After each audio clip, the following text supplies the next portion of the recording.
Of the writers you'll hear tonight have traveled great distances. Frank Macdonald is a writer who lives in Western Cape Breton. He's the author of 3 novels, A Forest for Callum, A Possible Madness, and most recently, Paper in Blue.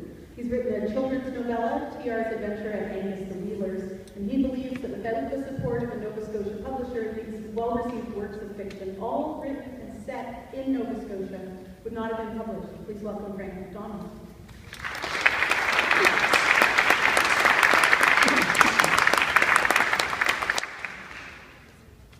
Thank you. I began my career as a newspaper columnist, later an author, and I realized when I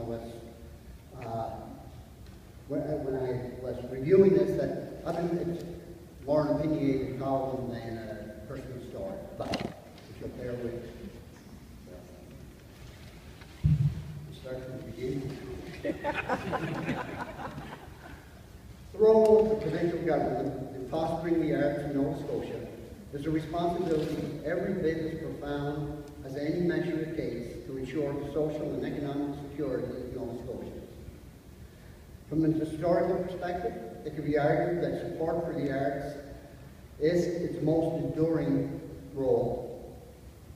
When the people look for themselves and their place in the world, it isn't the legislative acts that they turn, and it's not bits and pieces of ourselves accumulated through a census or through our Stats Canada.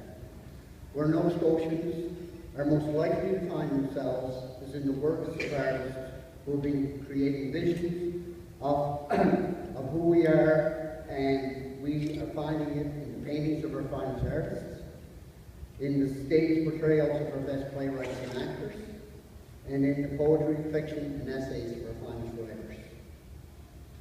It is in the reading of these works, some going back more than a century, where I found recognizable versions of myself being of Highland Scottish ancestry and a British subject.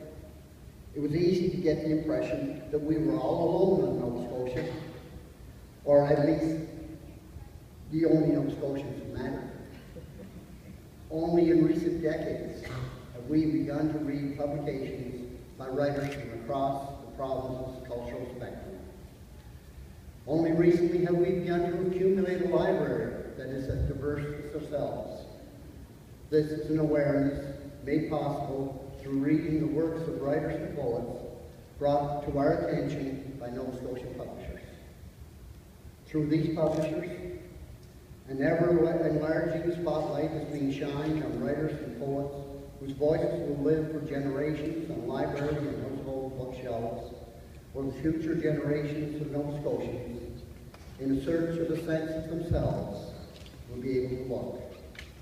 Beyond the important economic role book publishing plays, it is the discovery and celebration of ourselves through all the literary forms that the provincial government should be eager to encourage. Increasing financial support will allow Nova Scotia's publishing industry to continue to fill our lives with the voices of ourselves, telling the stories of ourselves. Thank you very much.